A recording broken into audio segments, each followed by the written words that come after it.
I want to give birth in my hometown. Hey sis, could you please leave soon? One day after work, I came home to find my sister, who had gotten married and moved out years ago, in my room. She was proudly showing off her pregnant belly, but I was too surprised to say anything. I stood there in shock while she laughed at me.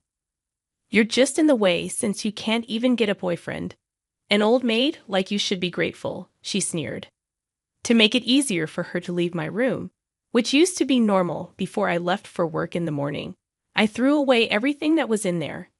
Now my room was completely empty, the bed, table, rug, curtains, all gone. The only thing left was my sister standing in the middle of the room. Your phone and wallet are in your bag, right? So you won't end up broke. It's time for you to stop relying on our parents and start living on your own. Yeah, I didn't think about getting my stuff back or kicking my sister out. I just didn't want to see her anymore. That's all. As I walked away, I could hear my sister burst out laughing, unable to hold it in any longer. You can't even say anything back at this point. Aren't you too weak? She mocked. Ignoring her, I kept walking down the hallway. My dad was on the phone in the living room, and my mom was probably making dinner, their voices cheerful and humming behind me. I walked out the front door, taking in the night air, adjusting my bag on my shoulder as I headed towards the street where there were many hotels. Suddenly, I realized something. I wondered who would pay the mortgage on the house from now on. Oh well, never mind. I'm Julia, a 27-year-old office worker. I have a stable job, but also do video editing, web writing, and blog management on the side. People might say 27 is old enough to start thinking about marriage, but I'm not too focused on love and marriage. Part of the reason is that my sister was treated like a princess at home, which made me feel left out by my family. This has kept me from really wanting to start my own happy family. I've always lived with my parents, and household chores are supposed to be shared with my mom. But in reality, I end up doing most of them. My mom comes back exhausted from her part-time job, and seeing her like that makes me feel like I should be the one handling the chores. Since becoming a working adult, I've been contributing a lot to the household expenses, much more than what my friends who live alone in Tokyo pay. I'm more of an indoor person who enjoys studying and didn't go out much even during my student days. So, I didn't have many desires for material things and ended up saving most of the money I earned. Even after starting work, I didn't spend much on myself and gave more money for household expenses, thinking it would help my parents. Furthermore, since last year, I've been helping with the mortgage payments at my parents' request. They seem to think it's okay for me to contribute more to the household and mortgage payments because I have a steady income and am responsible. However, I feel like my parents aren't very interested in me because their attention has always been on my sister Kristen, who is a year younger than me. Kristen is outgoing and active. She used to go out somewhere every weekend during her student days. Naturally, my parents thought her lifestyle required money, so even when she lived at home, they never asked her to contribute to the mortgage or household expenses. It seems my parents have gotten used to thinking of me, the older sister, as low maintenance, while my sister requires more attention. Recently, my sister moved out to live on her own. Her workplace wasn't far from our parents' home, and when I asked her why she decided to live alone, she said, I wanted to try living by myself. I want to go out at night and be able to invite my boyfriend over. This answer was far from what I had imagined. I thought she moved out to make things easier for our parents or to become independent. On the other hand, I had no intention of leaving our parents' house and believed it was natural to help each other out as a family, even if it meant contributing more to the living expenses. Then, after a while, when I returned home, my sister was waiting for me saying, Welcome back, sis. I often feel like my parents are more interested in my younger sister Kristen than in me. Kristen is outgoing and active, always going out on weekends during her student days. Because of her lifestyle, my parents assumed she needed more financial support, so they never asked her to contribute to household expenses or the mortgage when she lived at home. It seems my parents have been conditioned to see me, the older sister, as low maintenance, while my sister gets more attention. Recently, Kristen moved out to live on her own, not far from our parents' home.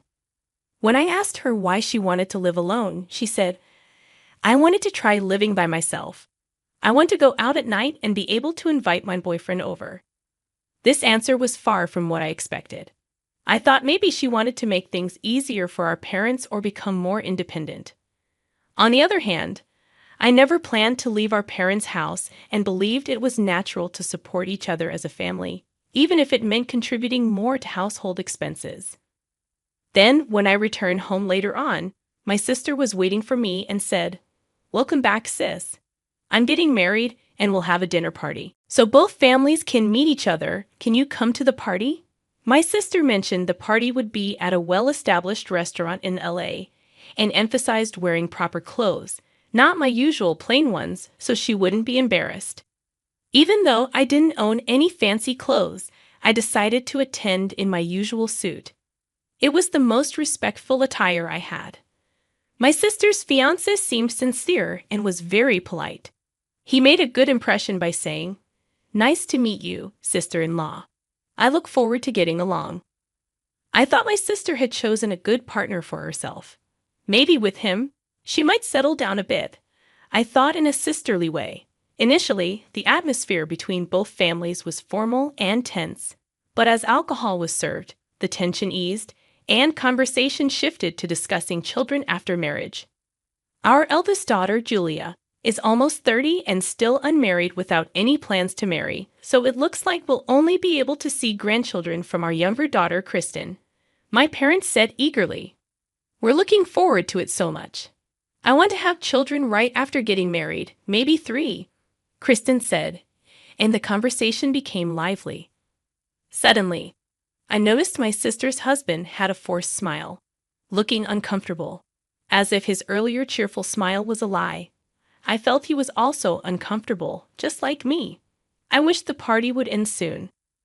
Since then, my parents started doting on my sister, as if she were an investment for their first grandchild. Whenever my sister mentioned that eating certain foods would make it easier to get pregnant, my parents would immediately agree and urge Kristen to eat a lot. "There might be a chance I can't get pregnant because of tight clothes," she said one day, and they rushed to a department store to buy her a dress. "If you visit this church, you'll be blessed with children," they said, and they even went on a trip together. My parents doing whatever my sister said was usual for me, so I didn't think much of it other than, they're doing their usual thing. One day, my sister made a sarcastic remark to me about not getting married or showing any effort to give our parents a grandchild. "It must be nice being carefree and single. Aren't you planning to get married and move out soon? With that plain face of yours, no man would come near you. You need a bit more sex appeal. Should I teach you how to do your makeup?" she laughed. Her words irritated me, but I knew arguing back would only lead to a fight, so I stayed silent. My sister has always been confident that she's more loved by our parents than I am, and she often speaks to me in a strong tone. Then, one day, my sister got pregnant. I wondered if she could truly become a mother, but I thought maybe it would be okay with her husband. My sister said, "Since I'm pregnant, I don't want to cause trouble at work and I want to focus on parenting," and she easily quit her job. However, her husband thought that solely parenting on his salary wouldn't be practical, but my sister didn't listen and quit her job anyway. One day, when I returned from work, I noticed my room's door was slightly open, which seemed out of place since I'm quite meticulous about keeping it closed. At 4 o'clock, I'm meticulous about keeping everything neat. Closets and drawers are always closed, especially my room's door. My parents wouldn't have come in to clean because I handle all the cleaning myself. Nervously, I opened the door to my room and was shocked. There was nothing inside. I didn't have many belongings, but I kept things precious to me since childhood in labeled storage boxes stored in the closet. Gone were my electronic dictionary, my grandparents' gifted commuter pass case, my diplomas, trophies, and albums, old and worn out, but precious to me. Standing bewildered in the empty room, I heard a familiar voice from behind. "Oh, you're back. Sis, I decided to come home for my childbirth. looking at my sister's face as she spoke with a laugh. I immediately knew she must have moved my things. Kristen, where did you put my stuff? In the closet? I asked in a panic. But my sister, still laughing, said, "What's the rush? It wasn't anything important, right? Just junk." Being told my precious belongings were junk made anger well up inside me. "It might be junk to you, but it's important to me. Give it back now." It's insane to move all someone's belongings out when they're not home. Surprised at the first time she saw me raise my voice, she blurted out, "I've already thrown it away." In my 27 years of life, I had never been this angry. It was outrageous to throw away someone's belongings without permission. "Put everything back right now," I demanded. But my sister unapologetically said, "It's already been taken by the garbage truck. I can't give them back." She looked at me with disdain and added, "What's the big deal? You're getting so angry over some junk. Are you crazy? Don't yell like that. It's bad for the baby," ostentatiously rubbing her belly. Then she continued, "I've decided to live here even after the baby is born. It seems tough after childbirth, and Mom and Dad want to see their grandchild every day. Matt plans to stay here too, so it's too small with just my room. That's why I decided to use your room too. You understand, right? You're such a filial piety failure." I was utterly astounded by her selfish behavior. Going to our parents' home for childbirth is supposed to be a temporary return, but living here with her husband and child is simply cohabitation, isn't it? And then to unilaterally label someone as a failure in filial piety. My anger bubbled up. "Do you even realize you're being a failure in filial piety, staying at home without getting married, and as the eldest daughter, not even bringing in a son-in-law? I'll show them a grandchild's face and create a life where we can live together and see each other every day. Who do you think is doing more for our parents?" She was unilaterally declaring as if it were all my fault, but there was no way I could just sit back and listen to her. If you want to live in this house as a family, that's something the whole family should discuss, especially since you want to use my room. You should have said something sooner if you had a set date for returning. At that point, my sister interrupted by banging loudly on my room's door. "Shut up. See, you're always like this, making a fuss. That's why I made it, so you have no choice but to leave. It's annoying." That sounded like mere lashing out. Trying to use someone's room without permission and having thrown out the current resident's belongings. Yet she spoke as if she were the victim. Kristen banged on the door over and over again. "You're in the way. Leave. Don't ever come back." I was beyond flabbergasted. "Then, as you wish, I'll just leave. I don't have any belongings left. No need to pack." My immense anger had now turned into sheer astonishment. I even felt like I never wanted to see her again. I turned around and headed straight for the entrance. My parents didn't seem to notice me returning and immediately leaving through the front door. My father was probably bragging on the phone to a relative about his pregnant daughter coming home to live with them permanently. My mother seemed to be in the kitchen, possibly making my sister's favorite dish, humming a tune. I wasn't living with my family expecting anything in return. The difference in how my sister and I were treated since childhood.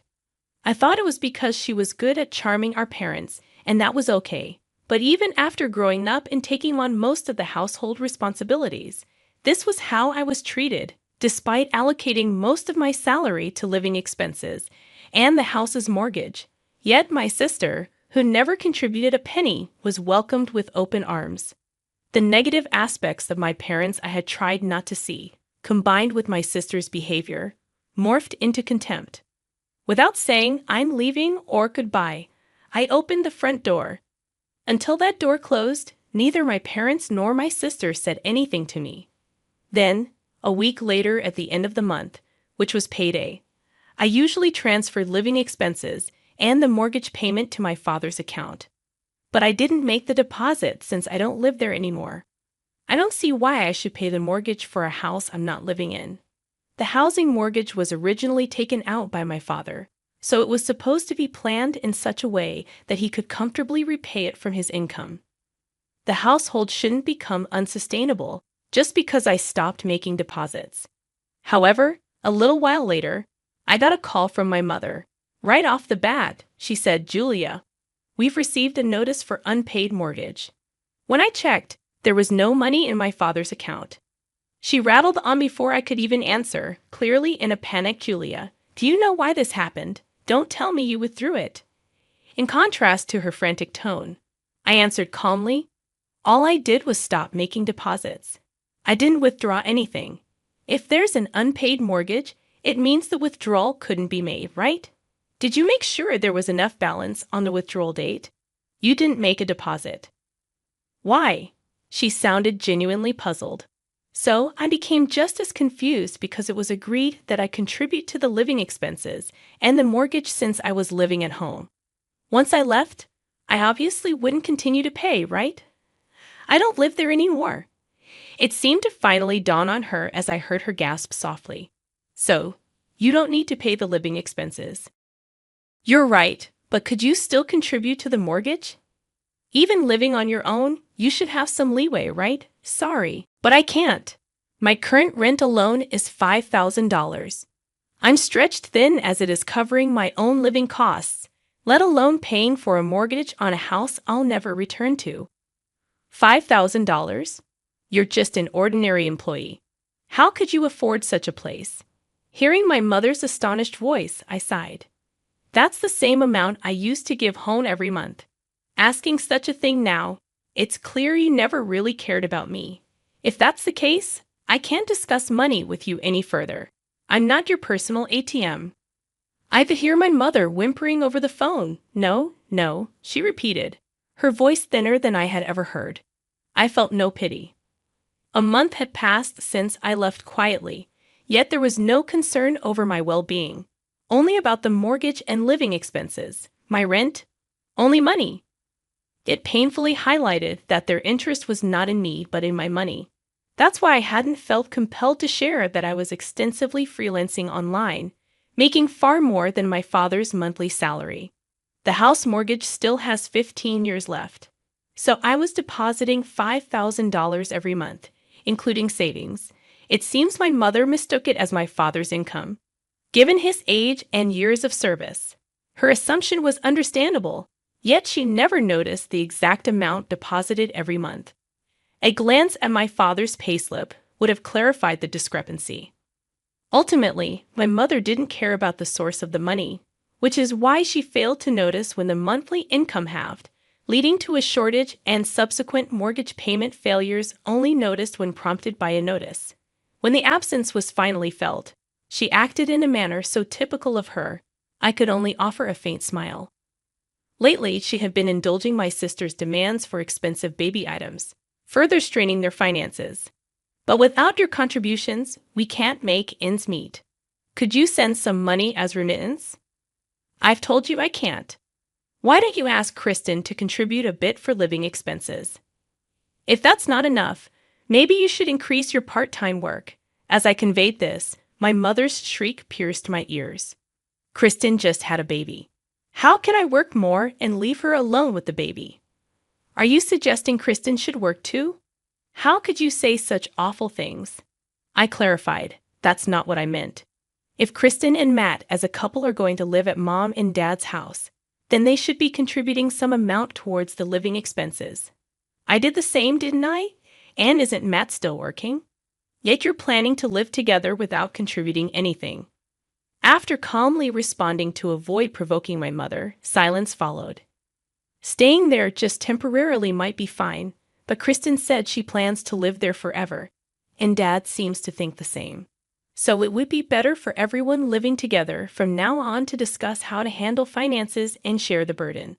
I've already left the house, so I can't be part of that discussion. Waiting a bit for a response that never came, I then said, "I'm going to hang up now. I don't plan on contacting you guys anymore. So after I hang up, I'll block you, Dad, and Kristen's numbers. You guys can delete my contact information too. Bye." With that, I ended the call. The last thing I heard was a bewildered ha from my mother. Before another call from my mother could come in, I quickly navigated my phone to block all three of them.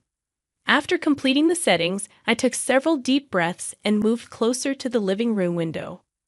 From this 25th floor apartment, I couldn't see people outside without looking down. After leaving my family home, I moved into what's known as a high-rise apartment.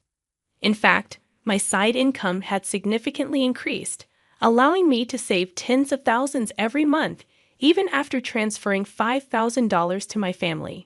Remembering my mother, who would spend whatever money she had, I felt relieved I hadn't suggested using my savings to pay off the mortgage in full. After all, my parents wanted me out. Kristen, being heavily pregnant, couldn't possibly have moved my bed and table on her own. Someone definitely helped her. While it might have been Matt, I would like to think he wouldn't partake in moving all belongings from a lived-in room. Either way, such a significant move would have been noticed by my parents. I was the only one who went out for work that day, and they were home all day, yet they said nothing when I returned and ignored me even as I was leaving. Whether they were persuaded by Kristen or not, it was clear my parents had a part in wanting me out. Feeling this betrayal, I decided then to give up everything and leave. Had I paid off the mortgage in full, the three of them would have lived comfortably in a spacious home. I could not allow that to happen, so I chose the high-rise apartment for my new home.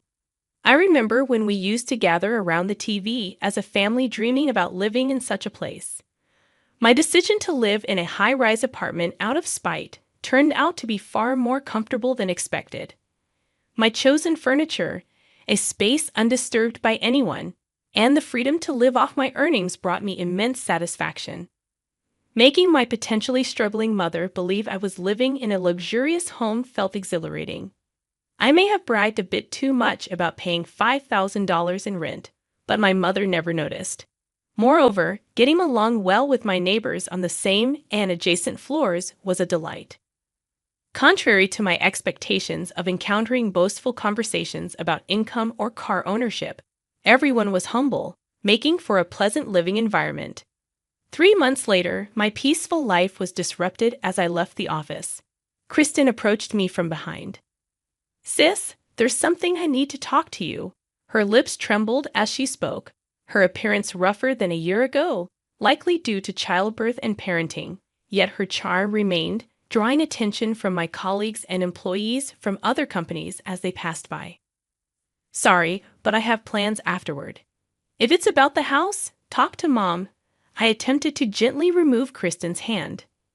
Her eyes began to well up with tears on the verge of crying, drawing some cold stares from the people around. It would be troublesome to be seen as heartless for rejecting her harshly in public. Reluctantly, I faced Kristen and suggested heading to a cafe near the station, to which she happily agreed. "Actually, I've been having an affair. Matt found out, and now he wants a divorce." This was the statement she blurted out the moment we sat down in the cafe. It felt like something out of a drama. He had the baby's DNA tested without my knowledge. It turns out Matt isn't the father. He's furious and talking about divorce. Kristen spoke in a hushed tone, aware of the sensitivity of the topic. But I was overwhelmed by the succession of shocking revelations. He doesn't want custody since it's not his child. He's talking about filing something to terminate the parent-child relationship. I didn't understand all he said, but he's refusing to give us any money, insisting on suing for compensation. "You're wealthy, right? Please do something." Perhaps this is what it means to be utterly speechless. My sister cheated, so it's natural she would be sued for compensation. And of course, no one would want to pay child support for a child that isn't theirs. I couldn't comprehend the nerve of my sister coming to me for a solution. "Why don't you ask the person you cheated with to pay the compensation to you?" "I can't do that. It was just a fling because I found him attractive, and after a few dates and finding out about the baby, I cut ties." "You thought that wouldn't come out." "I thought Matt would forgive me." It seems she underestimated her own husband to a remarkable extent. Though I knew my sister was selfish, I was astonished to see she treated even her loved ones this way. Then Matt didn't forgive me at all. Instead, he said he's been hating how I acted like a princess all along and that the pressure from our parents to have children was unbearable. Terrible, isn't it? Even being blamed like this, my sister still finds a way to play the victim. I can't pay the compensation, and Mom and Dad say they have no money, so you have to pay it, Julia. She naively assumed it was a given that I would pay, just like she thought it was okay to throw out all my belongings, labeling them junk. I was profoundly disgusted by her sense of entitlement, that someone would always bail her out. Without hiding my revulsion, I stood up to leave, and Kristen quickly turned pale, grabbing my hand with both of hers. I understand. I'll apologize. I'm sorry for throwing out your stuff without asking. I've apologized. So we're good now, right? Please give me the money quickly, she said, tilting her head slightly and using a sweet voice that sent shivers down my spine. I shook off her hand in disgust. Are you stupid? Why should I pay for the consequences of your affair? It doesn't matter if we're sisters. I hate you. I despise you as a person. I wouldn't help you even if you begged. With that, I left money for the coffee, which hadn't yet been served, on the table and headed for the exit, ignoring Kristen's dramatically loud crying to attract attention and guilt me into returning. I informed the staff that I left the payment on the table and walked out. She probably thought her tears would make me reconsider. No matter how loudly she cried or called out for her sister in a tragic voice, I ignored her and walked away. When I saw her standing up and heading towards me, I hurried to a crowded area, not stopping to see what she might do next. After about an hour of dodging through convenience stores, bookstores, and the shopping mall around the station, and seeing no sign of Kristen, I finally let out a deep breath and headed home. Reaching my 25th floor apartment, I quickly unlocked the door and slid inside, locking it behind me. Then the intercom rang. My intercom rarely rings. I don't use delivery services much, and my neighbors usually call to make an appointment if they need something. In this apartment, where solicitors are scarce, the chime ringing at such a time made my heart race. The intercom rang once, then again, with the intervals between rings getting shorter. It sounded like someone was pressing the button repeatedly, making me brace myself. The intercom monitor was pitch black. Thinking it might be malfunctioning, I leaned in closer, only to realize that the darkness was actually someone's pupils, causing me to instinctively swat it away. In doing so, I accidentally pressed the answer button, and immediately the voice I had been hearing echoed through. Just pay up, you ugly. It was my sister. Anger surged through me more than fear. I thought I had escaped. It sounds like you went through an incredibly challenging and emotionally draining situation with your sister. Dealing with family disputes and financial pressures can be incredibly stressful. It's unfortunate that you had to experience this kind of behavior from someone you're related to. It's good to hear that the security personnel were able to handle the situation when your sister showed up at your apartment uninvited. It must have been a relief to know that she was escorted away and didn't return. As for the ongoing disputes between Kristen and Matt, it sounds like a difficult and complicated situation. Family dynamics can be complex, especially when money and legal matters are involved. If you're feeling overwhelmed or need support during this time, it might be helpful to reach out to trusted friends or a counselor. Taking care of your own well-being is important, especially after going through such challenging circumstances. If there's anything else on your mind, or if you want to talk more about this, feel free to share. The story goes like this. Because my parents couldn't keep up with the mortgage payments, the bank took our family home. They had to sell the house to pay off the mortgage. Now they've moved to a less expensive apartment nearby.